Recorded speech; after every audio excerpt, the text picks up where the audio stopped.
Bezrat Hashem Nase Benatzliach, continuamos Masejet Megilá. Vamos a hablar ahora de un caso sobre la Tzabá. La Tzabá es una mujer que tiene una emisión en sus órganos reproductores de un líquido, ¿verdad?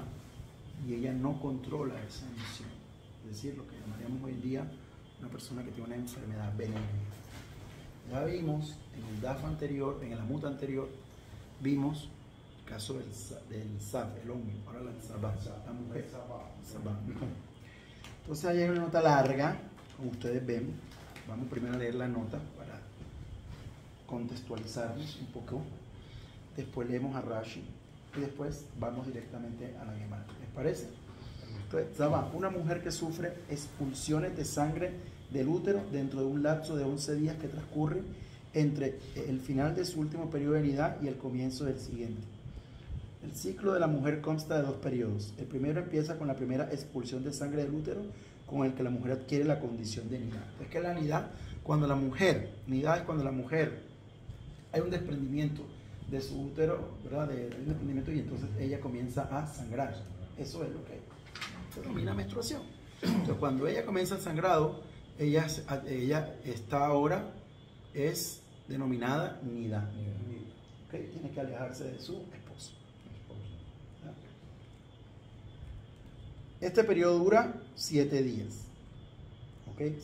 O sea, 7 días después de que terminó el sangrado, ella debe contar días limpios. ¿Okay?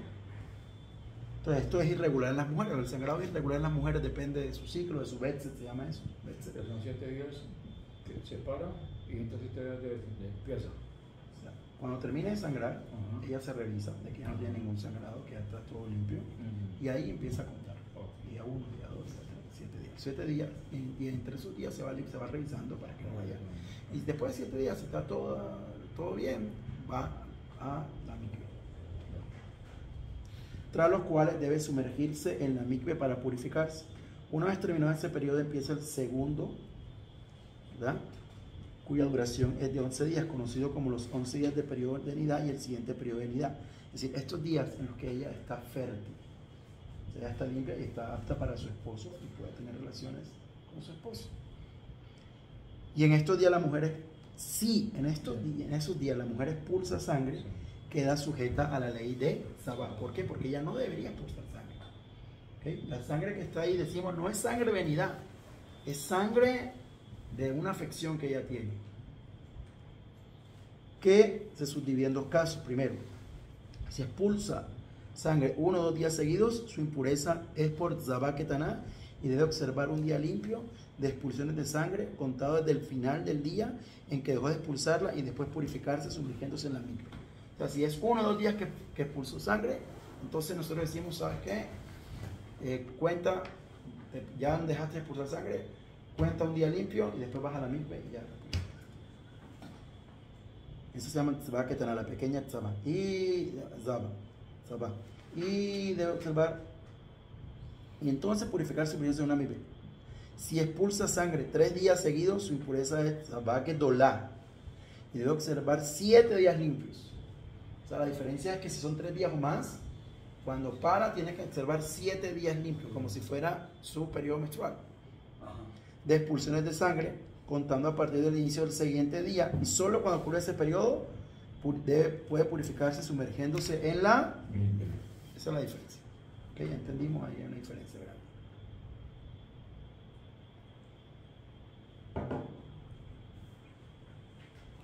Entonces vamos aquí a Rashi, al lado izquierdo, derecho superior, dice, la Tzabá debe observar un día limpio de expulsiones por el día en que las tuvo. Es decir, en el caso de una mujer que expulsa sangre del útero durante 1 o 2 días, entre los periodos de nidad, cuya ley establece que debe contar un día limpio sin expulsiones, en ese mismo día debe sumergirse en la mikve para purificarse, demuestra que el hecho de transmitir impureza al acostarse, demuestra el hecho que de transmitir impureza al acostarse o sentarse conlleva necesariamente la obligación de contar 7 días limpios. Es decir, la mujer que está en este estado de Tzabá, ella puede transmitir impureza. Es aftumá. O sea, donde ella se siente, donde ella toque, si alguien se siente o toca ahí estando puro, se vuelve impuro. En términos que rituales, en términos de acceder al templo y de realizar todo tipo, de tener contacto con los artículos sagrados del templo o de las ofrendas que eran llevadas al templo, la teruma y demás. ¿Okay? Porque el concepto de impureza en castellano no queda muy claro. ¿Sí? Impureza no es que ahora es impuro para todo, no. Es impuro en relación a en lo relativo al templo sagrado. A las cosas que tienen que duchar. Perdón, una pregunta. En el caso digamos, de no judío, hay tipos de impurezas que se aplican al no judío y hay tipos de impurezas que no aplican al no judío. ¿Okay? Por ejemplo, la impureza por muerto, por persona, por un cadáver. En el caso si el cadáver es no judío, no aplica. Solamente aplica en el caso de... Pero depende del caso. O sea, impureza como tal, lo que se llama tumá, hay muchos tipos de tumá, no todas son iguales. Tumat nidá, que ya como aquí, tumat zabá, tumat zav, tumat met, hay muchos tipos. Entonces depende del tipo de impureza que nos estamos refiriendo, así hay diferentes leyes. Cuando una mujer hoy tiene su periodo, etcétera, Tener contacto con ella, sí. No, porque ella se sentó ahí. No, hoy en día no. Hoy en día, okay, no, ni aún a una judía. Ahora, porque todo eso es en función del templo como en el templo. Pero hay gente muy escrupulosa que se cuida también. Y esa es una de las razones por las cuales nosotros no tocamos a las mujeres que no son nuestras esposas. Y aún a la esposa no se le debe tocar en público. ¿Ok? O sea, la halajá y karadín, según la ley, no es correcto que un hombre le dé la mano o bese o tenga una expresión de afecto con su esposa en público. ¿Por qué? Porque la gente va a decir, está pura. ¿Sabes? Por eso la ves. O sea, saben que está pura. Y cuando no la toca, está una forma de no avergonzar. Está unida. Es una forma de no generar vergüenza. Exacto. Entonces, por eso no se acostumbra aún esposos no tener contacto físico en público para evitar que la gente sepa si la mujer está nidada o no está nidada. Es parte del recado. Es parte del recado, por supuesto. ¿Y qué sucede, por ejemplo, con familiares que, pues, por su rango de edad es extremadamente factible que ya hayan pasado ese tipo de situaciones y que de pronto te quieren dar un abrazo, quieren saludarte porque viven lejos? ¿Qué hace uno allí si es una mujer y es familia? Es un tema complicado, pero generalmente, o sea, complicado en el sentido de que sí hay mucha relación. O sea, en la cultura latina el contacto físico es algo muy apreciado. Muy afectivo. Muy afectivo, sí. La idiosincrasia. Pero en términos generales, o sea, le fía halajá, o sea, blanco sobre negro, según la halajá, uno nada más puede tener contacto físico con la mamá, la hermana, la hija, la abuela y la esposa. ¿Okay? nieta. Después de cierta edad. ¿Okay? Después de cierta edad. Entonces, eso es el Ikar halajá.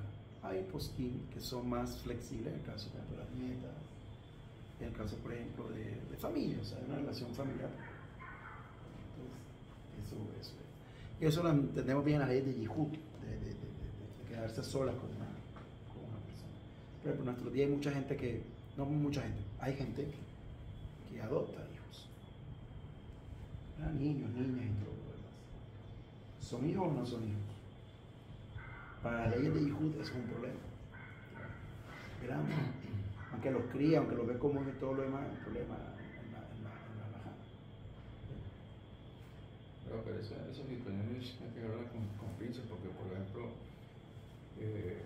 puede ser familiar, pero resulta que esa persona, estoy hablando de mujer, tiene su periodo, ella no conoce nada de judeo ni nada, entonces viene y lo abraza a uno lo abraza, entonces es complicado. Sí, por eso, es un asunto, como le digo, es un asunto, pero le digo, o sea, en términos de pureza o impureza no afecta. No, ¿Okay? todo esto que estamos hablando de por ejemplo se refiere a el Beamitash. Hoy en día no hay Beamitash, hoy en día todos estamos impuros, con el mayor grado de impureza, como les decía, diversos tipos de impureza. El mayor grado de impureza se llama Tumat Mehat, contacto con un muerto. ¿Okay? Contacto con un muerto judío. Entonces, toda persona que tuvo contacto con una persona que tuvo contacto con un muerto está impuro. ¿Para qué? ¿Impuro para qué? Para entrar al Beamitash, para llevar la ofrenda, para tocar la terumá, ¿cómo se quita eso? No hay manera. Yendo a la mikve y sumergiéndome 250.000 veces, no. Para Aduma. Para Aduma. Para Aduma. Es la única manera que se quita eso. Ahora, una persona que se convierte, ¿cómo que se convierte? Viene y entra a la mikve, cuando sale puro. 0 kilómetros. Pero si toca al rabino que lo convirtió, que seguramente ha tenido contacto con algún difunto judío, Ya. por eso, porque en relación del templo es muy compleja las leyes de pureza e impureza. El más alto grado de Tumat es ese. De ahí siguen otros niveles. Tumat Oel, Tumat Begadim, etc. Ahora no tenemos de familia, pero tenemos sinagoga. Es una persona que viene a la sinagoga en un estado de esos. Bueno, es que es imposible evitarlo hoy en día. Todos los judíos Claro. estamos bajo ese nivel. Los que más se tienen que cuidar son los kohanim. Los kohanim se cuidan mucho porque ellos tienen prohibido entrar a hospitales, ir a cementerios y todo lo demás.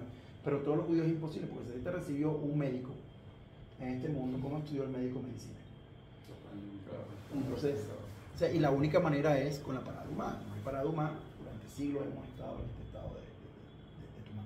Ahora, eso no quiere decir que uno voluntariamente vaya a buscar tumá. ¿Me explico? No es que bueno, voy a ver que como no hay nada, entonces no, shalom. Tampoco así.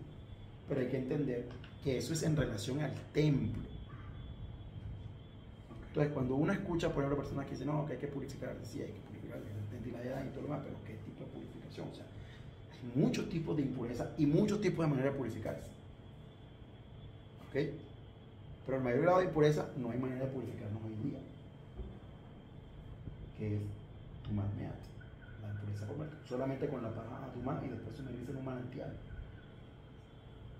Pero vuelvo, insisto, eso no quiere decir que uno va a ir a buscar cosas impuras porque es por deporte, Hashem Shalom. No, ¿verdad? Se aleja de eso. ¿Okay? Entonces, hay impurezas que se quitan yendo a la mikve, como la que estamos viendo. En el caso de la mujer nida, ella cuenta sus días limpios, va a la mikve y ya se impureza ya. En el caso de un varón que tiene un Baal Keri, que tiene una polución involuntaria, espera hasta la noche, va a la mikve y ya queda otra vez. ¿Okay? Pero hay impurezas, como te digo, que requieren purificación con la ceniza de la paradumá, más un corbán, más El manantial. sí, el agua de manantial. Y eso hoy en día no es posible físicamente porque paradumá, no hay kohanim en estado de pureza, no hay Beamitash, todo lo que ustedes ya saben. ¿Ok? Difícil una persona que llegue a ese punto, ¿no? Porque si no hay cómo purificarse, Exactamente, o sea, ¿cómo puede vivir? pero purificarse en relación, nunca pierden, en relación al servicio del templo, Claro. no en relación a las demás cosas. Por eso es que cuando la gente habla de impureza, por ese tema siempre me gusta aclararlo bien, la palabra impureza en castellano la gente lo abarca para todo, pero tumá en hebreo es un concepto que tiene muchísimas ramificaciones. ¿De qué tipo de tumá me estás hablando? ¿Verdad? Es como si yo te digo, por poner un ejemplo, para que no sé, para que se entienda mejor. Yo te digo, no, vamos a estudiar un libro. ¿Pero de qué trata el libro? No, un libro de matemáticas, de física, de química, obviamente, de Torah, de geografía, ¿de qué tema? Así mismo la tumá. La tumá, ¿de qué tumá me estás hablando? Gran cantidad. Como decía, Tumat Sabar, estamos viendo aquí Tumat Nidá, Tumat Sabr, Tumat Begadín, Tumat Oel, Tumat Mead, Tumat. ¿Ok? En el caso de los comercios, la mikve es para quitarle la tumá que traen.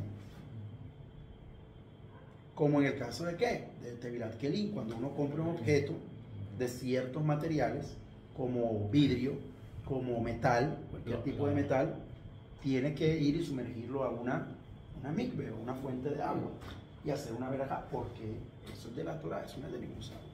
Eso es para allá Matot. ¿Okay? ¿Por qué? Porque esos elementos, Posiblemente Pues- manipulados. no posiblemente, seguramente fueron hechos por no judíos, Claro.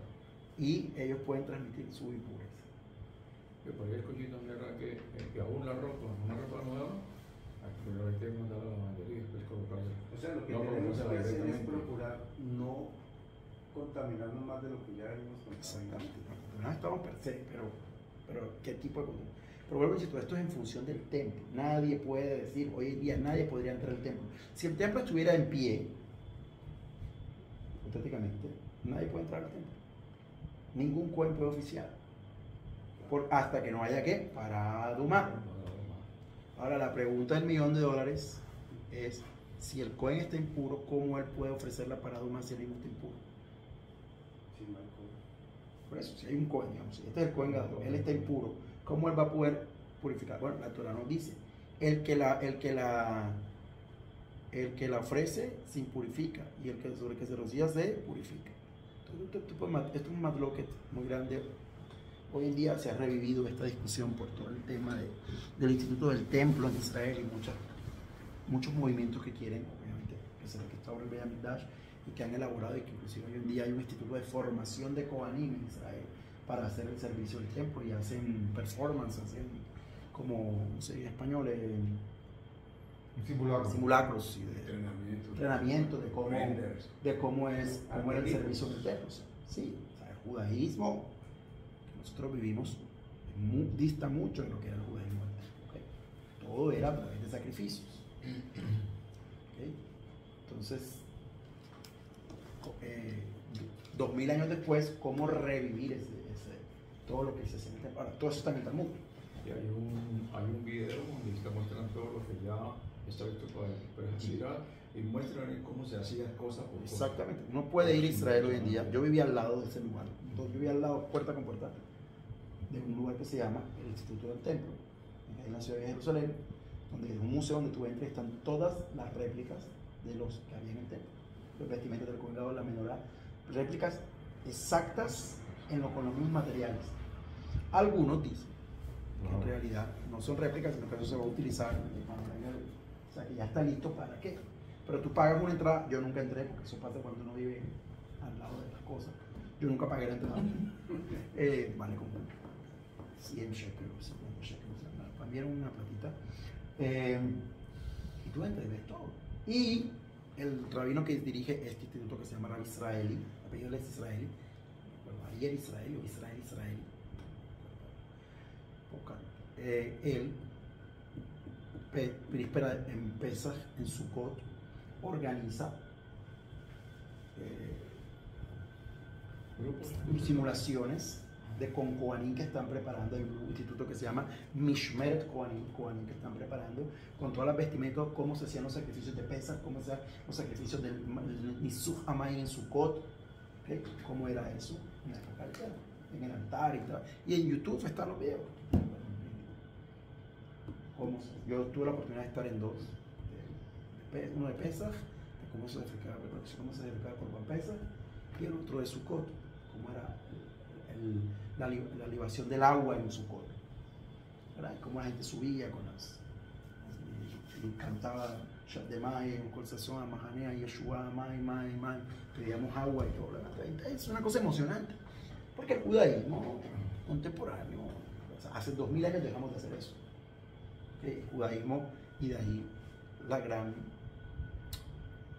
desazón para muchas personas. El judaísmo no es una religión bíblica. Nosotros no hacemos lo que la Biblia dice en cuanto a sacrificios, porque la relación entre Dios y el hombre era por sacrificios. ¿Qué hacemos nosotros? La tefilá, la oración, el estudio, todo lo demás, que nuestros sabios dicen que eso es cómo se llevar de nuestro sacrificio.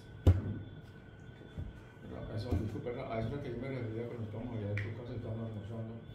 Yo decía, todo lo que es como al principio. Sí. Pero al principio, lo que ellos nos ponen en el templo, por el templo. Sí. Eso es lo que anhelamos y eso es lo que pedimos, restaurar el servicio de Beit HaMikdash y subiremos, eso es lo que pedimos. Entonces, es algo muy complejo, porque ¿y dónde está eso? ¿Y cómo era eso? En el Talmud. ¿Cómo era cada cosa y cómo se apreciaba cada cosa? Nosotros hemos estudiado aquí, en este espacio de estudio del Talmud, hemos estudiado tratados del orden de Seraim y tratados del orden de Moedim, de las fiestas. Seder Moed y Seder Seraim, que son, pero no, todavía no hemos entrado en tratados del Seder Kodashim, que son donde se explica detalle a detalle cada sacrificio. Pero por ejemplo en Hagigah estudiamos, que es del Seder Moed, narra como era el sacrificio de Hagigah y todo lo demás, pormenorizadamente. Y el Tamid era lo ayuno, ¿no? El Tamid, hay un tratado completo del Tamid que se llama Tamid, como el sacrificio diario, que el Shaharit que hacemos reemplaza de Tamid. Que es un sacrificio. Entonces la pregunta, de las grandes preguntas del judaísmo del siglo que vivimos es, ¿y si hay templo, volverá a haber sacrificios o no volverá a haber sacrificios? Eso es un madloquet, una discusión que tiene 1000 años entre el Rambam Maimónides y el Rambam Nachmanides. ¿Okay? Y seguramente ustedes han escuchado una posición que sigue la opinión de el Nachmanides, que dice que el Beit HaMikdash no lo vamos a construir nosotros, sino que va a venir de los cielos. Eso es una posición. ¿Okay? Que la gente, a medida que tú vas estudiando judaísmo y vas creciendo, te vas a dar cuenta que hay 1000 otras posiciones. El Rambam dice, no señor. El Rambam Maimónides dice, no, tiene que ir y luchar las guerras de Hashem. Milhamot Hashem. ¿Qué quiere decir luchar la guerra de Hashem? Conquistar nuestra tierra y reconstruir el templo por nuestra mano. ¿Quién va ganando en ese matloque de 1000 años? Que vamos a ir a reconstruir. ¿Quién va ganando? Rambam. Todo lo que hemos hecho lo hemos hecho con la ayuda de Hashem, pero a través del ser humano. No ha bajado nada de arriba. Claro, hemos visto la mano de Hashem, hemos visto milagros, maravillas. Hubo en esta guerra, ahora se están escuchando milagros y maravillas muy grandes, pero es la intervención humana. Nachmanides dice, no, todo viene de arriba. Sí, todo viene de arriba, pero el Rambam dice, sí, señor, todo viene de arriba, pero si tú no te mueves y tú no vas y tú no ejecutas, nada va a pasar. Entonces, esas son dos escuelas de pensamiento que hay en el judaísmo aún de nuestros días. La gente que dice, no, Hashem nos va a ayudar. Okay. Por ejemplo, los famosos grupos antisionistas. Ellos dicen, no sionismo, no Israel, no todo más, porque tenemos que esperar que Hashem nos diga cuándo es. Y los grupos sionistas se basan en, esa es la opinión de quién, de Nachmanides. Los grupos sionistas se basan en la opinión de Rambam. No. Si nosotros nos movemos, se mueve. Por eso, miren dos escuelas de pensamiento rabínico, cómo van a la práctica en el día a día. Que tienen muchas derivaciones de ese pensamiento. ¿Quién tiene la razón? Como dice la Gemara, siéntate y mira. Que mira cómo va evolucionando la cosa. ¿Cómo va evolucionando la cosa? Porque el moderno Estado de Israel tiene 75 años. Eso en la historia judía es nada. Es un día en la historia judía, que tiene 4000 años, menos de son horas en la historia judía. Entonces, pero tú vas a ver cómo va evolucionando la cosa. ¿Okay? Y bueno, lo mismo del templo. ¿Cómo va a ser? Siempre hay, o sea, yo siempre le digo a las personas, y eso es algo que tienes que tener la mente abierta. Y les pido y les comparto y les digo, tengan la mente abierta. ¿En qué sentido? Escuchen las posiciones. Porque a veces la gente que viene de otras creencias religiosas, incluido el que les habla, nos casamos a ultranza con posiciones. No, es una posición dentro de muchas otras que hay. ¿Cuál es el deber del Talmid Jajam, del estudiante de las palabras de los sabios? Conocerlas todas. Ahora, por supuesto que en la halajá uno tiene que saber cómo proceder. Porque tampoco te vas a quedar ahí, no, yo conozco que hay B, C, D, J, K, W, toda la abecedario, pero no hago nada. Preguntar a tu rap. Ahí es donde tú necesitas un rap para que el rap te diga cuál de esas aplicamos. Cuál de esas tiene relevancia o cuál de esas es cómo queda la halajá. ¿Me explico? Necesitas un rap para eso. Para eso necesitas un rap, para saber cómo queda la halajá y cuál debe proceder. Porque hay halajot que tienen aplicabilidad en un lugar y en otro lugar no tienen aplicabilidad. Por ejemplo, pero eso es otro tema muy largo. ¿Cómo llegamos ahí de esto? No sé. Entonces, volviendo acá. Pero toda una aplicación. No, sí, es importante porque la gente que el judaísmo, o sea, tiene que entender que el judaísmo son posiciones. Hay gente que yo leí, pues sí, leíste una posición, pero tienes que saber que hay otras. ¿Y cuál es la verdadera? No has entendido la razón de nuestro estudio. Todas son verdaderas, querido amigo. Todas tienen algo de verdad. No, porque la prioridad es y algo más. Exactamente. Entonces, vemos miles de posiciones. Aquí en este espacio hemos visto miles de posiciones sobre miles de cosas. ¿Cuál es la verdadera? Es que a nosotros no nos interesa cuál es la verdadera. Si tú quieres saber cuál es la verdadera, pues un libro de Alajá, Le Maase, que ahí hay varios. Alajá queda así, así. A nosotros nos interesa saber por qué ese rabino dijo lo que dijo, cuál fue su lógica para decir lo que dijo, por qué él interpretó el pasú así. ¿Ok? Y conocer. Pero yo quiero saber cuál es, no la verdadera, porque está mal por una. ¿Cuál es la que se aplica? ¿Cuál es la que hoy en día de Maasé, en la práctica se lleva a cabo? Es otra pregunta, no me pregunte cuál es la verdadera, porque todas son verdaderas. 70 caras tiene la Torá y todas ellas son verdaderas. No me pregunte la verdadera, pregúntame cuál es la que se aplica, cuál es la que se vive. Eso sí. Los ashkenazim así, los sefaradín así, o todos hacemos así. Ay, sí, ¿por dónde quieres irte tú? ¿Verdad? Y ahí es donde salen los más locos, porque uno dice, no, la mía es la verdadera. Hermano, está bien. Dice que la verdad. No, la mía es la de la verdad. Tú tienes algo de verdad. 70 caras tiene la tuya, ¿verdad? Y está bien que uno tenga identidad y uno diga la mía es, pero tú no puedes descalificar, tú no puedes censurar, tú no puedes coartar la de los otros. Los otros también tienen algo de verdad. ¿Me hago entender? Ahora, hay posiciones que los mismos sabios del Talmud dijeron, esta no puede ser. ¿Ok? Por ejemplo, les pongo un ejemplo muy radical para que todos... Alguien viene y dice, es que la Torah permite que uno, la Torah del Talmud permite que uno tenga varias esposas. ¿Es así? Sí, es así. Y hay muchas posiciones que uno tenga varias esposas. ¿Es así? Sí, es así. Pero los Jajamín, hace 1000 años atrás, decretaron que una madre puede tener una sola esposa. ¿Ok? Y todos los Jajamín recibieron eso. No, pero es que el Talmud hay posiciones, sí, pero hoy en día hay una cosa que se llama, y aquí está el clic, que si usted entiende eso, entiende el judaísmo ortodoxo, algo que se llama Masoret de Israel, la costumbre de Israel, la tradición, la famosa tradición del Oriente Medio. ¿Quién nos determina cuál es la tradición? Los Jajamín. Por eso nosotros nos hacemos las palabras de los sabios. Los Jajamín, todos del pueblo de Israel recibieron y nos enseñan que hoy en día solamente uno puede tener una sola esposa. Pollo con lácteos. Hay una opinión en la Gemara de Rabbi Yossi que dice que uno puede consumir pollo con lácteos y todo lo demás. Sí, es verdad. Pero todos los demás sabios en la Gemara dicen que no. ¿Y cómo queda la halajá? Que no. ¿Y cuánto hay que esperar? Lo mismo que si uno come carne. ¿Y por qué? Porque es Masoret de Israel. Es nuestra ley, nuestra Torah. Nos a mí decretaron así. Y hay varias razones. Rashi lo dice por una razón, Rambam por otra razón, Rashi por otra razón. O sea, hay varias, pero todos concuerdan en que hay que esperar.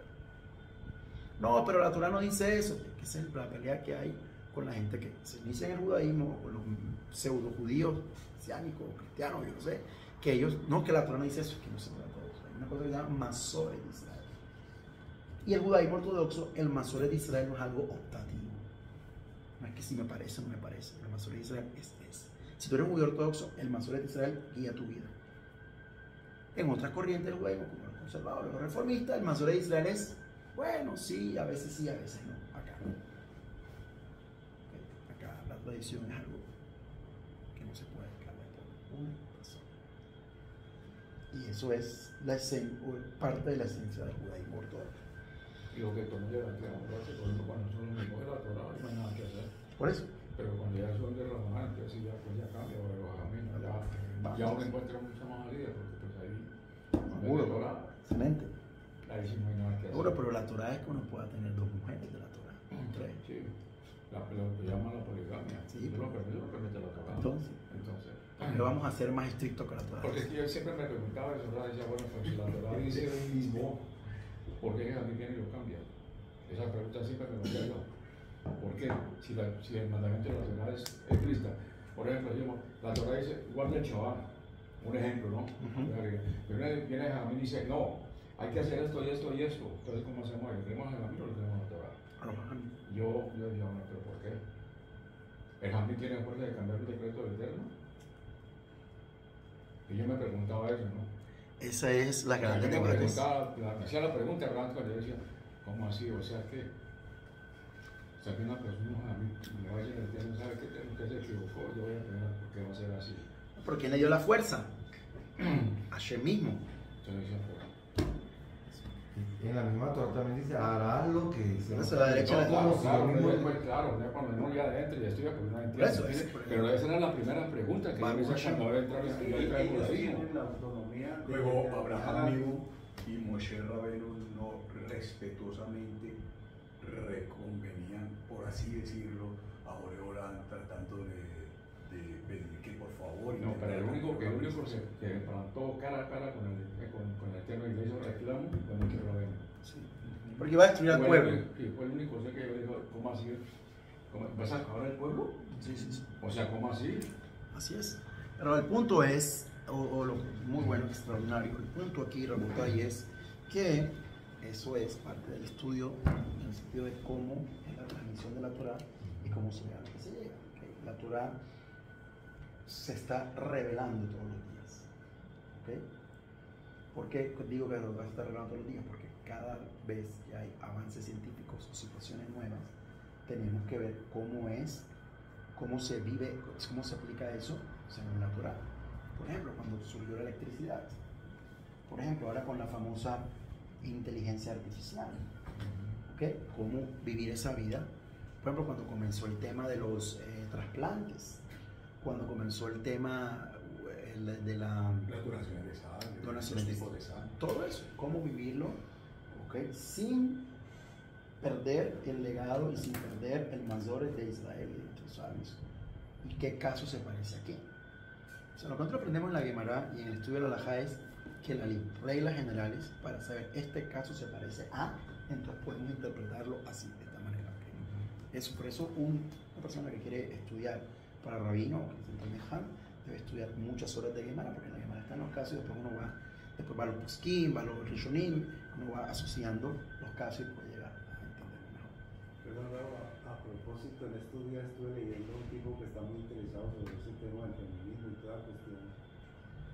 Y encontró un estudio por allá en una parte donde accidentalmente encontraron que una dama, cuando tiene relaciones con su esposo, almacena en su ADN Sí, ADN de ese hombre. O sea, sí. un punto más para decir que el hombre no puede tener una sola mujer. ¿Por qué? Porque imagínense usted las damas que tienen 2 y 3, 4 relaciones, está almacenando en su ADN de todos esos hombres con quien han dado. Excelente. Entonces, Bueno, por eso, una cosa bastante interesante, ¿no? muy interesante. Y lo que dice usted es lo que dicen nuestros sabios, o sea, parte de nuestros sabios.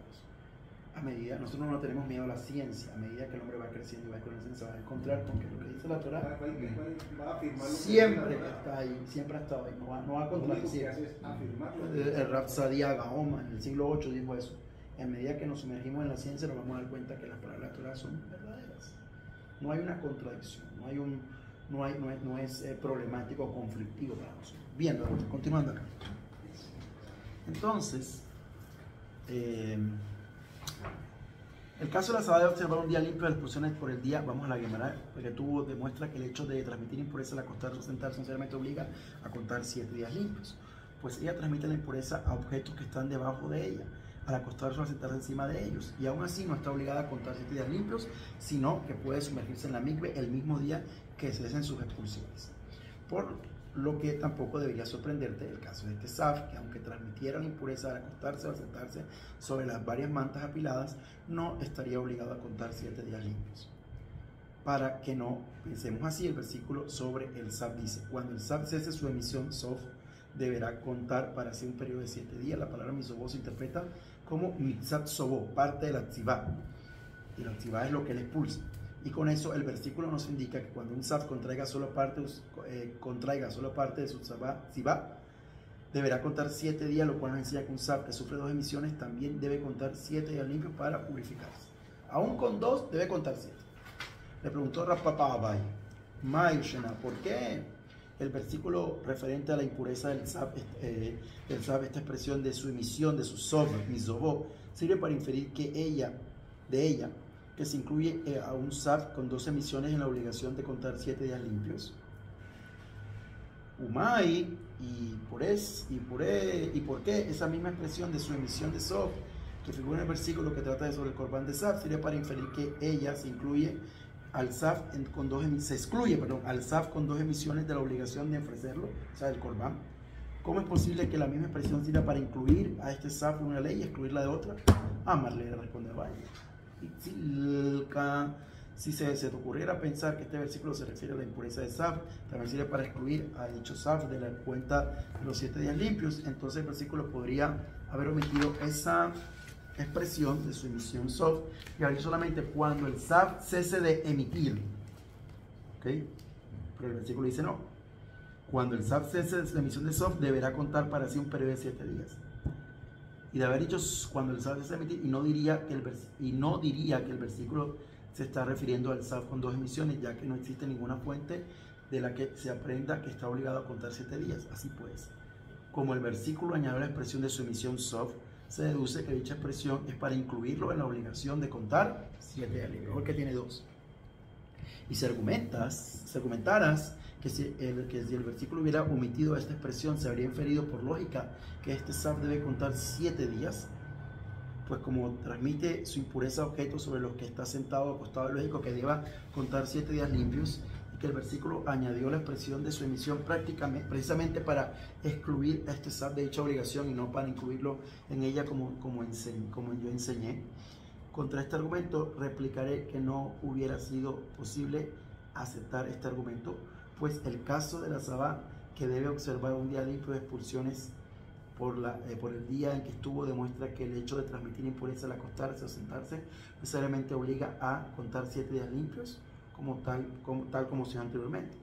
Por lo tanto, no cabe duda que la adición de las palabras de su emisión Sov es para incluir a este Zav en la obligación de contar 7 días limpios.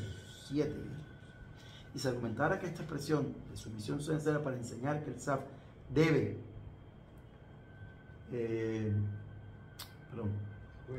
puede empezar a contar 7 días limpios cuando cese de emitir Sov, y no necesita esperar también hasta que se cure de su salat, porque aquí habló en la página anterior, en el amudo anterior, habló de un Zav que tiene Zav y Zaharat, 2 cosas al mismo tiempo. Y también que se cure de su salat, lo que implicaría que no se podría inferir de ella es que incluye al Zav con 2 emisiones en la obligación de contar 7 días limpios para purificarse. Por eso no es necesaria esta expresión, pues si así fuera, de este versículo solo se inferiría que el Zav necesita esperar a curarse de la Zarat para poder contar. Entonces, que esté escrito en el versículo y cuando el Zav cese de emitir deberá contar y nada más, pues tal como está escrito da a entender que basta con que deje de emitir para contar. Entonces la edición de la palabra de su emisión de Sov, que es necesaria, más bien estas palabras del versículo enseña que un Zav que sufre 2 emisiones debe contar 7 días limpios para purificarse, tal como dije. El que tiene 2 tiene también que contar 7 días limpios, y el que tiene 3 tiene que contar 7 días limpios y purificarse y traer un Korban. Bueno, vamos a leer nada más la Mishnah que sigue, nada más leerla y ahí terminamos. Excelente Mishnah. No hay diferencia